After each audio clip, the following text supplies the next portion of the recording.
स्वागत है बच्चों आपके अपने YouTube channel today's on education में। प्यारे बच्चों, आज हम सोल्यूशन देखने वाले हैं चैप्टर 7 का, जिसका नाम है मौसम, जलवायु तथा जलवायु के अनुरूप जंतुओं द्वारा अनुकूलन। तो आज हम इस साइंस के चैप्टर का सॉल्यूशन देखेंगे।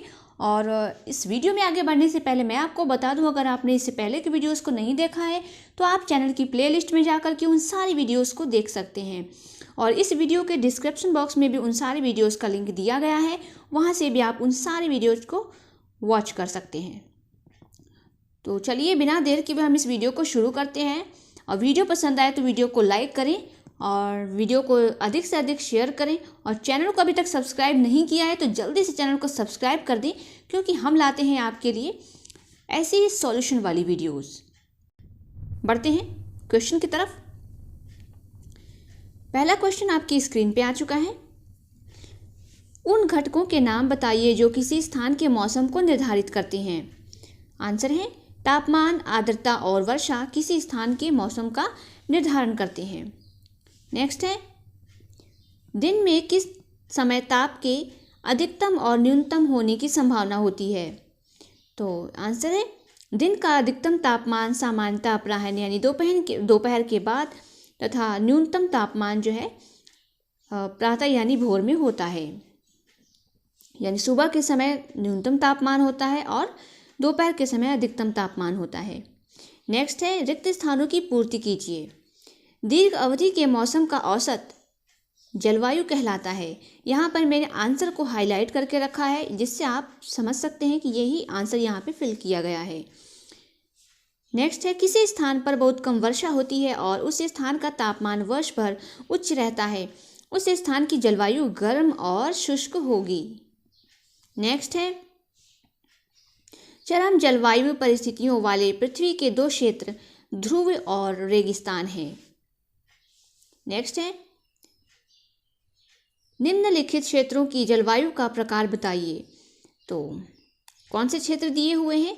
जम्मू एवं कश्मीर, केरल, राजस्थान, उत्तर पूर्व भारत। तो चलिए इसका आंसर देखते हैं।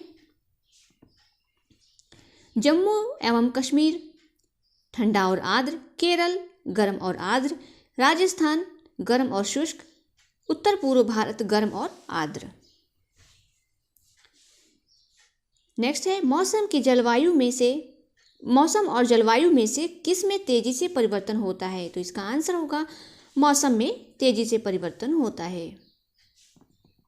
नेक्स्ट है, जंतुओं की कुछ विशेषताओं की सूची नीचे दी गई है। उपरोक्त प्रत्येक विशेषता के लिए यह बताइए कि उष्णकटिबंधीय वर्षावन अथवा ध्रुवीय क्षेत्र में किसके लिए अनुकूलित है। क्या आप समझते हैं कि इनमें से कुछ विशेषताएं दोनों ही क्षेत्रों के लिए अनुकूलित हो सकती हैं? तो चलिए इसका आंसर देखते हैं। आंसर है, देखते हैं, आहार मुख्यतः फल हैं, तो ये होगा उष्णकटिबंधीय वर्षावन। सफ़ेद बाल या फर, तो इसका होगा ध्रुवीय क्षेत्र। प्रवास की आवश्यकता दोनों को, या दोनों यानी उष्णकटिबंधीय भी और ध्रुवीय क्षेत्र भी। तीव्र स्वर ध्वनि, तेज आवाज़, तो ये भी दोनों यानी उष्णकटिबंधीय वर्षावन और ध्रुवीय क्षेत्र। ठीक है बच्चों। नेक्स्ट है, पैरों के चिपचिपे तलवे, चौड़े और बड़े नख, तो ये है ध्रुवीय क्षेत्र। चटक रंग, उष्णकटिबंधीय वर्षावन। और मजबूत पूंछ, तो इसका होगा उष्णकटिबंधीय वर्षावन। लंबी और बड़ी चोंच, तो इसका भी होगा उष्णकटिबंधीय वर्षावन। नेक्स्ट क्वेश्चन देखते हैं। नेक्स्ट क्वेश्चन है, उष्णकटिबंधीय वर्षावन जंतुओं की विशाल जनसंख्या को आवास प्रदान करते हैं। यह समझाइए कि ऐसा क्यों है।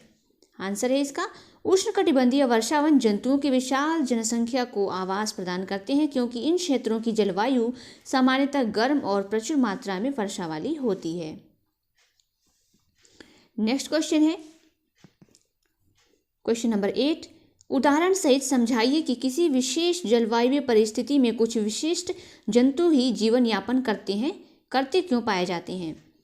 आंसर है, यहाँ पे हम एक ध्रुवीय भालू का उदाहरण देखेंगे और समझेंगे कि इनकी परिस्थितियों में, अलग अलग परिस्थितियों में अलग अलग जंतु किस तरह से जीवन यापन करते हैं।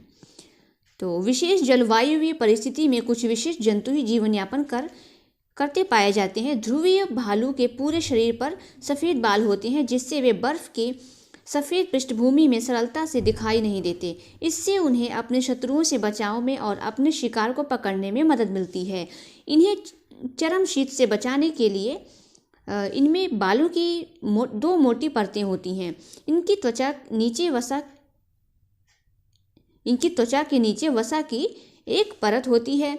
ध्रुवीय भालू का शरीर इतनी अच्छी तरह से शीतरोधी होता है कि वे धीरे धीरे चलते हैं, क्योंकि उनके शरीर का ताप आवश्यकता से अधिक न हो जाए। आगे देखते हैं। ये अपने शरीर को बहुत अधिक गर्म हो जाने के बचाव से बार बार विश्राम करते हैं। गर्म मौसम में भौतिक क्रियाकलापों के बाद ध्रुवीय भालू को अपने शरीर को ठंडा करना पड़ता है, इसलिए ध्रुवीय भालू समुद्री जल में तैरते रहते हैं। यह अच्छे तैराक होते हैं। इनके पंजे चौड़े और बड़े होते हैं, जो न सिर्फ अच्छी तरह से तैरने में इनकी मदद करते हैं, बल्कि इन्हें बर्फ में चलने में भी सहायक होते हैं। तैरते समय ये अपने नथनों को बंद करके, यानी नाक को बंद करके, लंबे समय तक पानी के अंदर रह सकते हैं। ध्रुवीय भालू की तीव्र सूंघने की शक्ति, यहाँ पे है सूंघने की शक्ति, इसे भोजन खोजने व पकड़ने में सहायता करती है। ओके, नेक्स्ट क्वेश्चन को देखते हैं। नेक्स्ट है, उष्णकटिबंधीय वर्षा वनों में रहने वाला हाथी किस प्रकार अनुकूलित है? आंसर है, हाथी विभिन्न तरह से वर्षा वनों की परिस्थितियों के लिए अनुकूलित होता है। यह सूंड का उपयोग नाक के रूप में करता है और लंबी सूंड के कारण इसकी सूंघने की ताकत बहुत अच्छी होती है। हाथी द्वारा सूंड का उपयोग भोजन को उठाने के लिए भी किया जाता है। इसके बाहरी दांत, जिन्हें रथ कहते हैं, असल में रूपांतरित दांत होते हैं। इन दांतों से हाथी अपनी पसंद के पेड़ों की छाल को सरलता से छील सकते हैं, इसलिए भोजन के लिए स्पर्धा के बावजूद हाथी सरलता से अपना भोजन जुटा लेता है।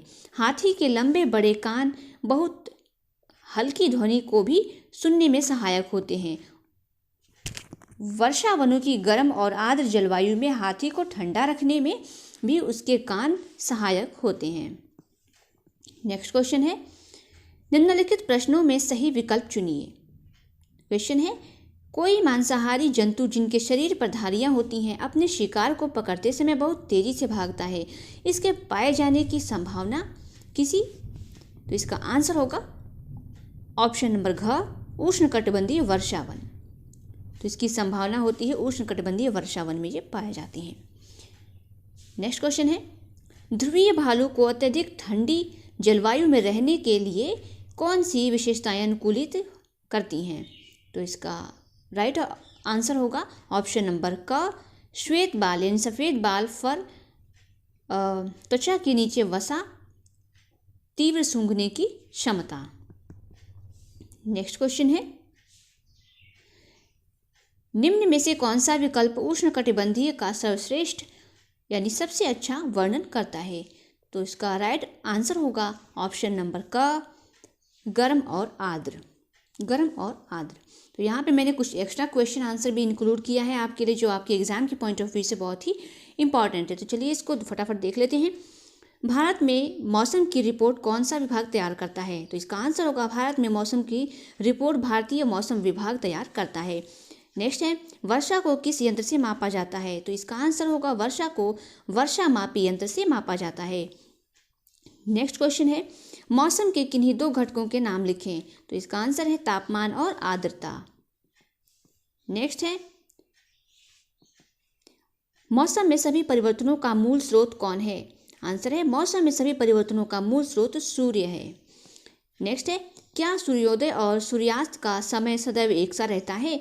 आंसर है इसका, सूर्योदय और सूर्यास्त का समय सदैव एक सा नहीं रहता है, यह मौसम के अनुसार बदलता रहता है। नेक्स्ट है, किसी ऋतु में दिन की अवधि कम होती है, सर्दियों में या गर्मियों में?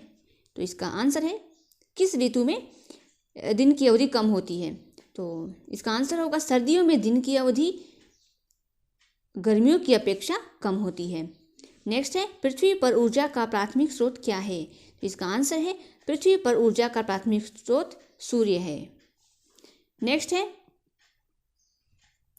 यदि किसी स्थान का तापमान अधिकांश समय उच्च रहता हो तथा अधिकांश दिनों में भारी वर्षा होती हो तो वहाँ की जलवायु कैसी होगी? तो आंसर है इसका, यदि किसी स्थान का तापमान अधिकांश समय उच्च रहता हो तथा अधिकांश दिनों में भारी वर्षा होती हो तो वहाँ की जलवायु गर्म और आर्द्र होगी। केरल की जलवायु जम्मू और कश्मीर की तुलना में कैसी है? आंसर है, केरल की जलवायु जम्मू और कश्मीर की तुलना में बहुत गर्म और आर्द्र है। नेक्स्ट है, ध्रुवीय क्षेत्र सदैव ढके रहते हैं बर्फ से या वनों से? तो आंसर होगा, ध्रुवीय क्षेत्र सदैव बर्फ से ढके रहते हैं। नेक्स्ट क्वेश्चन है, ध्रुवों पर कितने महीनों तक सूर्यास्त नहीं होता? आंसर है, ध्रुवों पर 6 महीने तक सूर्यास्त नहीं होता है। नेक्स्ट है, ध्रुवीय क्षेत्रों में पाए जाने वाले 2 जंतुओं के नाम लिखें। तो इसका आंसर होगा ध्रुवीय भालू और पेंगुइन। नेक्स्ट है, ध्रुवीय भालू के शरीर के बालों का रंग कैसा होता है? तो इसका आंसर होगा, ध्रुवीय भालू के शरीर के बालों का रंग सफेद होता है।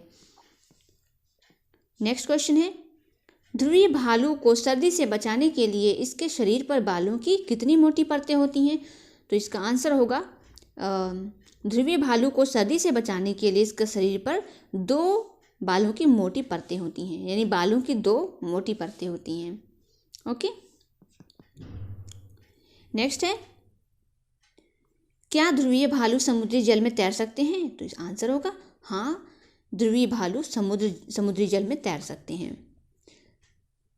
नेक्स्ट है, ध्रुवीय भालू की सूंघने की शक्ति कैसी होती है? तो इनकी सूंघने की शक्ति जो है बहुत ही तीव्र होती है। ओके। नेक्स्ट क्वेश्चन है, क्या मछलियाँ और तितलियाँ भी पक्षियों की तरह प्रवास करती हैं? आंसर है इसका, हाँ, मछलियाँ और तितलियाँ भी पक्षियों की तरह प्रवास करती हैं। क्वेश्चन है, कुछ प्रवासी पक्षी को अपने आवास की चरम जलवायु परिस्थितियों से बचने के लिए कितनी लंबी यात्रा कर लेते हैं? आंसर है, 15,000 किलोमीटर तक। नेक्स्ट क्वेश्चन है, उष्णकटिबंधीय वर्षावन क्षेत्रों में सबसे ठंडे महीनों में तापमान सामान्यतः कितना रहता है? तो आंसर है इसका, उष्णकटिबंधीय वर्षावन क्षेत्रों में सबसे ठंडे महीनों में तापमान सामान्यतः 15 डिग्री सेल्सियस से अधिक रहता है। नेक्स्ट है, उष्णकटिबंधीय वर्षावन क्षेत्रों में गर्मियों में तापमान कहाँ पर पहुँच जाता है? आंसर है, उष्णकटिबंधीय वर्षावन क्षेत्रों में गर्मियों में तापमान 40 डिग्री से अधिक तक पहुँच जाता है। नेक्स्ट क्वेश्चन है, भारत में उष्णकटिबंधीय वर्षावन कहाँ कहाँ पाए जाते हैं? आंसर है, भारत में उष्णकटिबंधीय वर्षावन पश्चिमी घाटों और असम में पाए जाते हैं। नेक्स्ट है, टूकन नामक पक्षी की चोंच कैसी होती है? आंसर है, टूकन नामक पक्षी की चोंच लंबी और बड़ी होती है। तो ये रहा आपका आज का last question. I am sure ये वीडियो आपको पसंद आया होगा। वीडियो पसंद आए तो वीडियो को लाइक करें और चैनल को अभी तक सब्सक्राइब नहीं किया है तो जल्दी से चैनल को सब्सक्राइब कर दें ताकि आने वाली वीडियो की नोटिफिकेशन आपको मिल सके। तो चलिए बच्चों, फिर मिलते हैं एक नए वीडियो में एक नए टॉपिक के साथ। तब तक के लिए कीप लर्निंग, बी कनेक्टेड और देखते रहिए टुडेज डाउन एजुकेशन।